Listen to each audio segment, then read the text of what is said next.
La resistencia bacteriana es un tema relevante en todos los países y Panamá no escapa de eso. Vamos a ver cómo están nuestros números referentes específicamente a la resistencia y recordar cómo esta ocurre, y empezaremos por allí, ¿no? Las infecciones relacionadas con gérmenes resistentes han aumentado su importancia. Uno es el uso indiscriminado de antibióticos, principalmente en hospitales públicos, hospitales que no tengan políticas de control de antibióticos, y el otro es el uso en pacientes ambulatorios que no se hace un adecuado eh, antibiótico dirigido a una infección específica. El problema, como mencioné, el uso inadecuado, esto va a llevar específicamente a la selección positiva de microorganismos que sean drogoresistentes, y estos gérmenes circulan en nuestro entorno hospitalario y ambulatorio y van a representar la principal amenaza de adquirir genes de resistencia.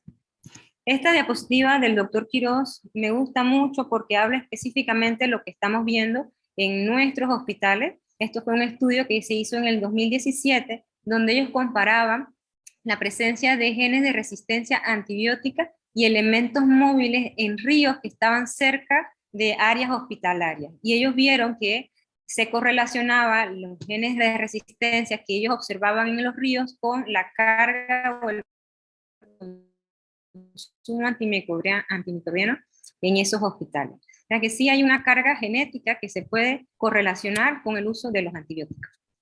Este es otro estudio importante y es realmente como un punto de lanza en donde Panamá, pues a partir del año pasado, pues estamos siendo parte de la investigación en curso. Ellos ya hicieron una primera investigación, es el proyecto GRAM. Ellos lo que buscaban era saber la carga mundial de resistencia bacteriana, y en base a modelos estadísticos predictivos pudieron estimar que para el año 2019, pues 4.5 millones de las muertes se habían asociado a resistencia antimicrobiana. Identificaron principales patógenos como la Escherichia coli, el Staphylococcus aureus, la Klebsiella pneumoniae, el Streptococcus pneumoniae, el Acinetobacter y la Pseudomonas aeruginosa. Y son los mismos patógenos que nosotros mantenemos en nuestros hospitales, pero la diferencia va a ser entonces en sus genes de resistencia.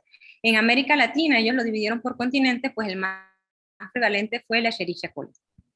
Estas son algunas de sus gráficas que pueden ser encontradas en Lancet. Ellos dividieron por región, estas eran las muertes atribuibles y asociadas a resistencia bacteriana, y bueno, la mayoría, el 4.5 millones, era debido a resistencia, ¿no? Ellos lo dividen por América Central, Europa y Asia.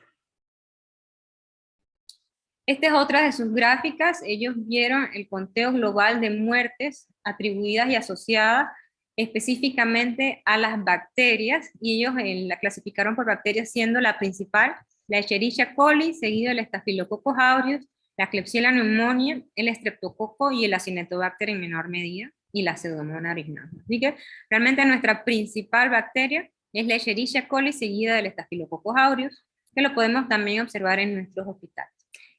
Después quisieron saber, pues, estas muertes atribuibles a estas genes, a estas bacterias, pues, cuáles eran las principales síndromes infecciosos. Y se dieron cuenta que la principal era las infecciones del tracto respiratorio, seguido por las bacteremias o las infecciones en la sangre, y posteriormente las infecciones intraabdominales, y un menor porcentaje, pues, las infecciones urinarias. La mayoría de las muertes globalmente fueron por infecciones del tracto respiratorio. Entonces, la pregunta es, ¿cuándo va a ocurrir la resistencia antibiótica? Ella va a ocurrir cuando utilizo un agente antimicrobiano que va a ejercer una selección positiva, una presión selectiva en esta población de bacterias, y de ellas pues va a favorecer aquellas que sean más resistentes a los antibióticos, van a ser las que van a prevalecer. Tenemos que tener presente que la resistencia no es solamente a un grupo de antibióticos. Podemos tener una multiresistencia, que es una resistencia a 3 familias de antibióticos. Puede ser una resistencia extendida, que es a todos los antibióticos excepto 1 o 2 familias. Y finalmente la panresistencia, que es la más temida, que es la resistencia a todos los antibióticos. ¿Sí? Cuando hablamos de resistencia no es solamente a un grupo o a un antibiótico.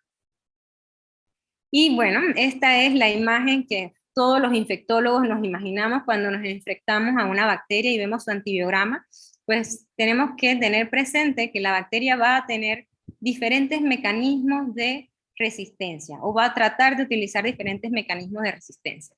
Uno de esos puede ser la sobreexpresión de bombas de flujo o la pérdida de porinas o la conformación o el cambio de la conformación de la porina para evitar la entrada del antibiótico, o pueden ser otras modificaciones simples como modificaciones enzimáticas o mutaciones en lugares diana. Así que teniendo presente esto, ya la CDC había clasificado estas infecciones en amenazas, ¿no? Amenazas urgentes, amenazas serias y amenazas a tener en cuenta. Y de ellas podemos reconocer las enterobacterias resistentes a carbapenems como una amenaza urgente, como el Clostridium, amenazas serias, que es la Cinetobacter, multidrogo resistente, las Candida auris, que no es tema de conversación en esta charla, pero tener presente que también la parte fúngica ejerce una presión y puede también tener resistencia, no bacteriana obviamente. Están las enterobacterias productoras de Blé, la Pseudomonas aeruginosa multidrogo resistente, el Staphylococcus aureus, como lo había mencionado, y otras amenazas a tener en cuenta que son ya el Staphylococcus resistente a vancomicina. Entonces, realmente la resistencia va a estar determinada por varios factores, no es solamente uno. Varios factores en donde nosotros también podemos afectar esta resistencia.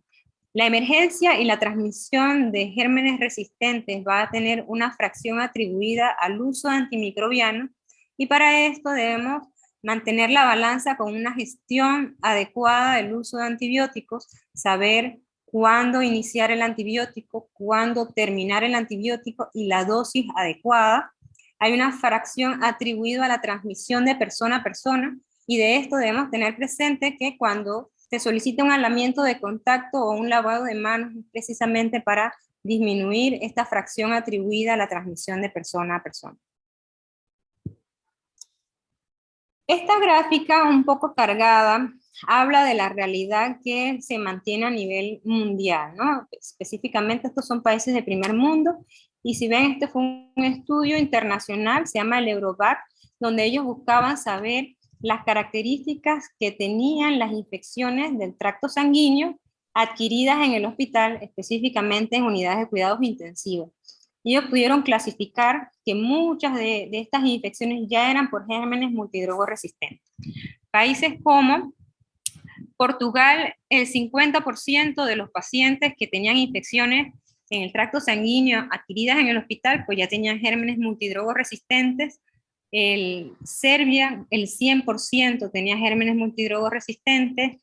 España también, y Italia también con los altos porcentajes, ¿no? 50 y 40%. Así que no es de un solo país, no es de un solo continente, pues se puede presentar en todos lados, y principalmente lo que más va a favorecer es el uso de los antibióticos. En la cantidad de pacientes que ellos tenían, eran 1.156 pacientes, fueron 162 UCI en 124 países, y vieron que en la mayoría de los casos, 48% eran multidrogo resistentes y 20% ya eran extremadamente resistentes, de los cuales el 36% de la mortalidad se atribuía a estos gérmenes resistentes, y el 53% de ellos tenían una terapia adecuada inicial. Solamente la mitad tenían una terapia adecuada inicial, la otra mitad pues no tenía una terapia adecuada inicial, lo que también incidía en aumento de la mortalidad. Otro término importante pues es el daño colateral. El daño colateral es el efecto adverso que va a ser el uso de este antibiótico, no solamente en las bacterias, sino en nuestros organismos, en la colonización que pueden tener nuestras bacterias, pues nos podemos colonizar con gérmenes resistentes y después pues adquirir una infección por un germen multidrogo resistente. ¿Qué ha pasado ahora con el COVID?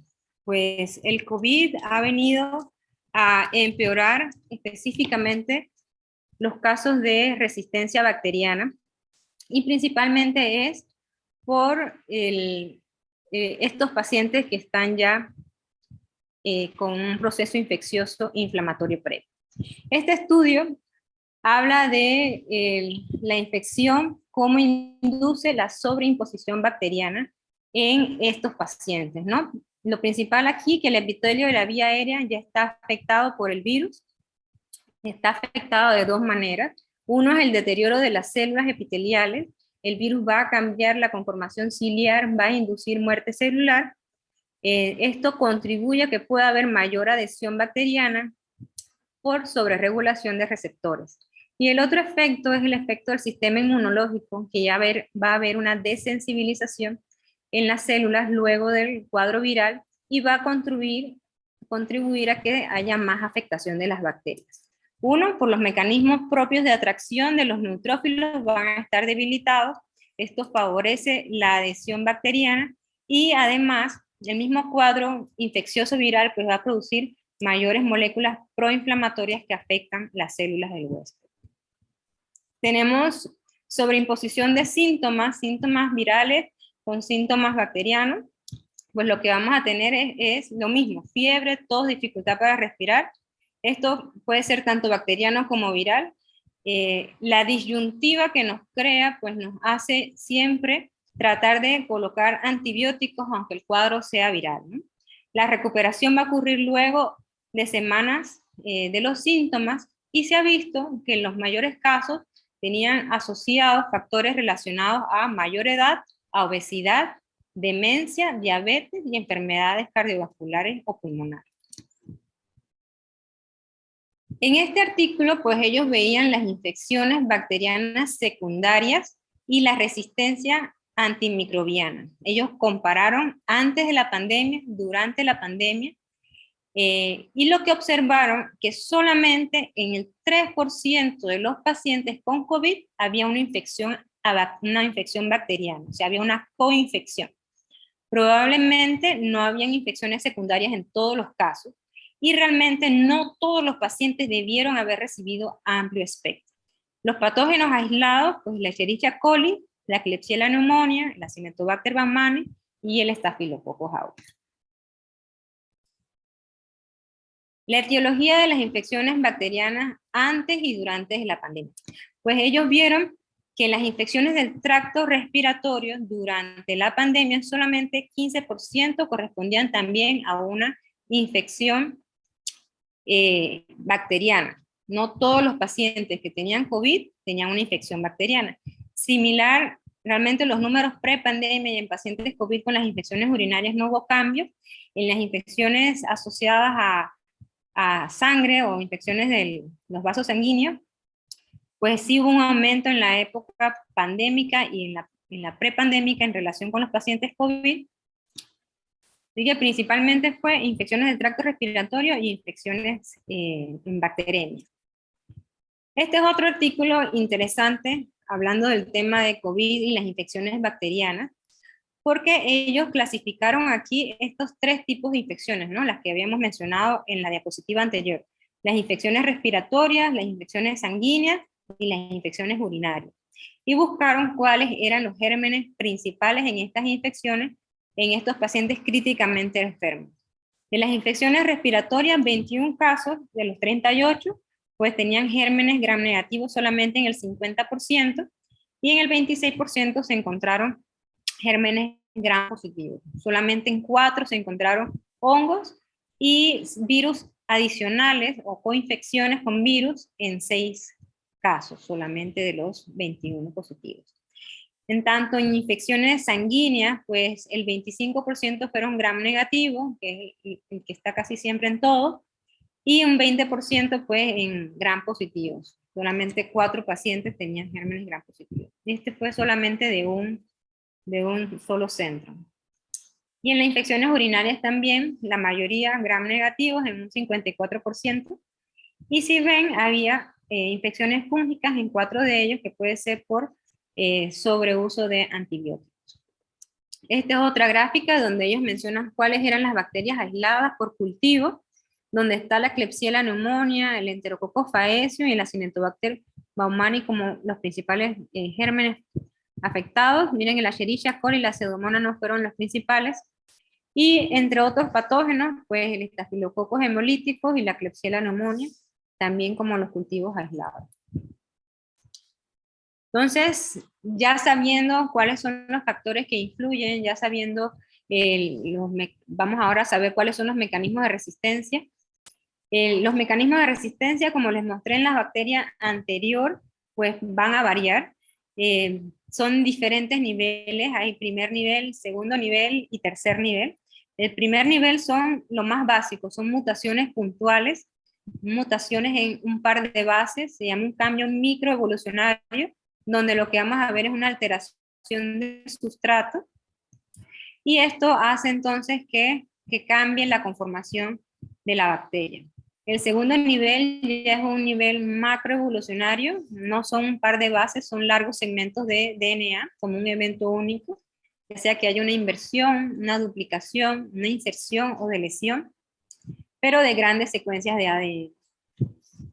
Y el tercer nivel, pues es la adquisición de material genético de otra bacteria, adquisición de material genético foráneo, ya sea por elementos genéticos de otra bacteria, como vamos a mencionar acá, ya sea por plásmidos, que son elementos extracromosómicos, son autónomos, son moléculas de DNA, o ya sea por procesos como la transformación, que va a ser el intercambio genético de una célula moribunda a otra célula, ya sea la transducción, que también es una transferencia genética, pero por pequeños plásmidos o en paquetes de ácidos nucleicos, específicamente por bacteriófagos, ya sea por la conjugación, que es la formación de puentes, que es uno de los métodos más eficientes de transferir genes, pero sí requiere entonces el contacto físico entre el donante y el receptor, ya que forman un puente, o por último el transposón, que es también una secuencia especializada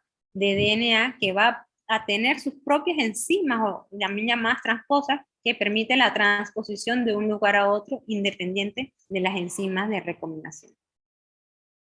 Entonces lo que vemos es eso, la transmisión genética de una bacteria a otra, ya sea por DNA bacteriófago, entre cromosomas y plásmido o como cromosoma de una bacteria a otra. Y esto es lo que vemos entonces cuando pensamos cómo es el cambio de la conformación de las porinas. Tenemos porinas salvajes o porinas que sufren un cambio en su conformación que al final lo que hace es que no entre el antibiótico.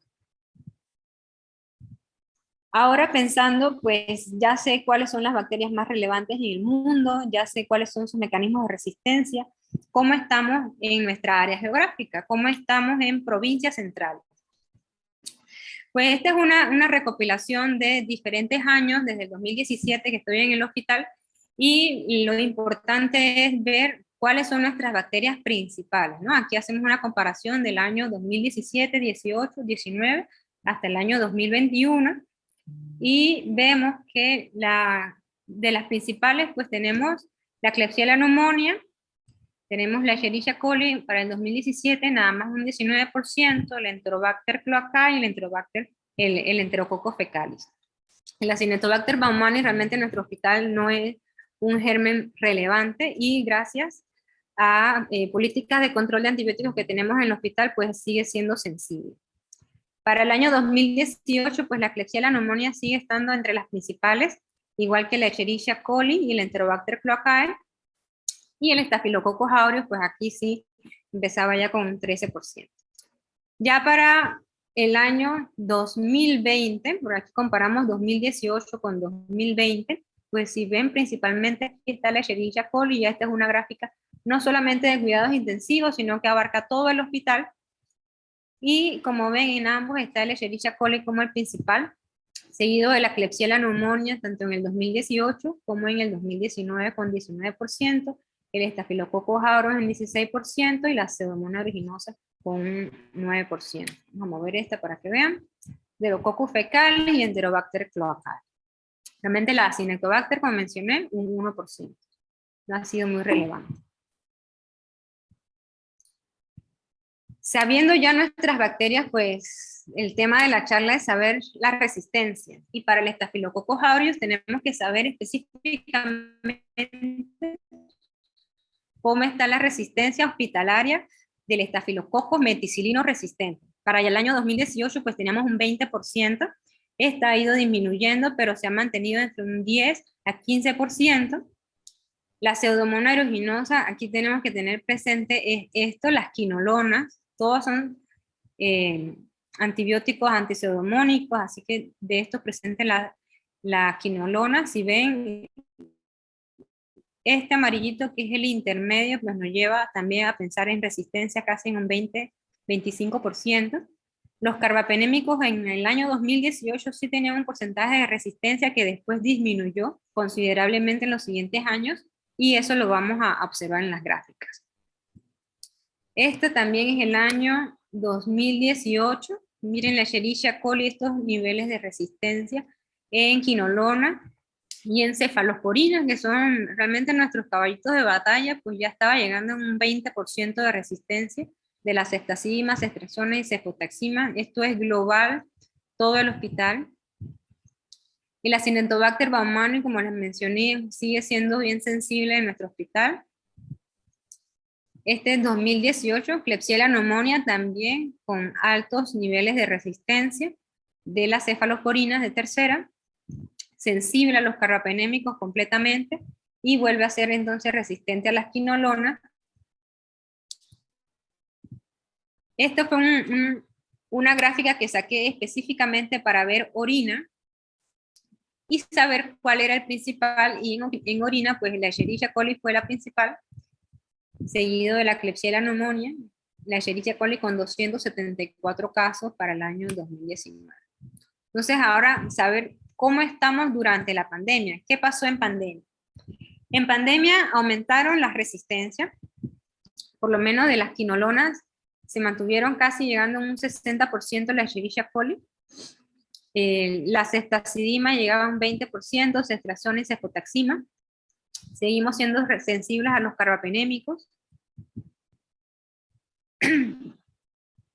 Y ahora comparando los 4 años, ¿cómo ha estado, ¿no? El año 2020, pues llegamos a tener en algunos casos, y yo creo que 2021, perdón, que tengo aquí, no es el año completo, pero sí llegamos a tener un 100% de resistencia. Todos estos valores son valores de resistencia. Se ha mantenido la curva en muchos años, pero en otros años, como este, que es el año 2021, pues si ven, está por encima de lo normal, y este fue específicamente uno de los años de pandemia, y que podríamos decir que aumentó la resistencia en algunos gérmenes en tiempos de pandemia, probablemente relacionados con el uso de antibióticos en estos pacientes que ya tenían un cuadro infeccioso viral. Ceftazidima aumentó su resistencia, igual la cefotaxima, el cefepime, con la ceftriaxona se nos fue al 100%. Los carbapenémicos se mantuvieron al margen, el 0%, casi todos los años del 2018. Y para las quinolonas, si ven, hay un 60 o un 58% de resistencia que se ha mantenido todos estos años. ¿Qué pasa con las quinolonas? Pues las quinolonas, la ventaja de ellas es que son antibióticos que se pueden ofertar ambulatoriamente por tener disponibilidad vía oral, y eso hace que la resistencia comunitaria ya venga con niveles elevados de resistencia a las quinolonas. No solamente es el uso de los antibióticos en el hospital, sino, como mencioné, el uso de antibióticos antes de llegar al hospital también contribuye a la resistencia que tenemos. Esta es la Escherichia coli específicamente en orina, como les mencionaba, solamente de 2 años, 2020 y 2021, pues como ven el 2021 sí se mantiene un poco más elevado que en el 2020. Los carbapenémicos todavía siguen siendo antibióticos que podemos utilizar sin problema en la Escherichia coli, pero sí vimos que se han aumentado los valores de un año a otro en cuanto a la resistencia. Esta es la Klebsiella pneumonia en orina.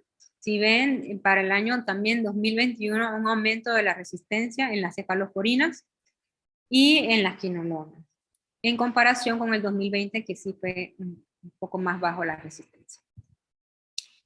Esta variabilidad pues es de todo el año 2019 y todo el año 2021, de todo el hospital, no solamente de orina.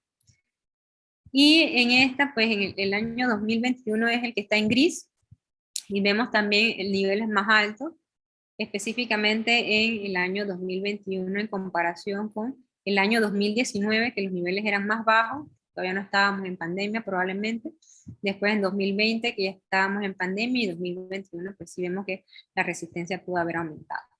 En el hospital tenemos un comité de control de antibióticos, un comité de control y optimización realmente del uso de los antimicrobianos. No siempre les digo, la idea no es quitar los antibióticos y no es cambiar los antibióticos, sino saber el mejor uso de cada uno de los antibióticos. El hospital se maneja, el hospital por ser un hospital pequeño, pues es más fácil de ver las interconsultas y de poder llevar un control más adecuado. Y lo ideal es que todos podamos tener y hacer ese control, ¿no? La estrategia no es solamente de una sola persona, de un solo grupo, realmente la estrategia es prevenir la transmisión y eso es gracias a la ayuda de muchas personas, un sistema de vigilancia de infecciones asociadas a la atención de salud, un programa de higiene de manos, una política de aislamiento que se cumple en los hospitales y política de limpieza ambiental, además de la gestión del uso de los antimicrobianos. Ya como último artículo que les traía, pues la cantidad de antibióticos que se generan no va a la par de la cantidad de resistencia antibiótica que se está generando. Así que este artículo que dice Thinking Outside the Box, pensando afuera del bicho, pues es buscar otras formas para llegar y sobreponer la resistencia antibiótica, como es los objetivos moleculares. Entonces son algunas de las ideas que están buscando: aumentar el sistema de defensa, aumentar la parte de la adhesión y la colonización, la parte de necroptosis, son algunas de las ideas, y utilizar bacteriófagos también.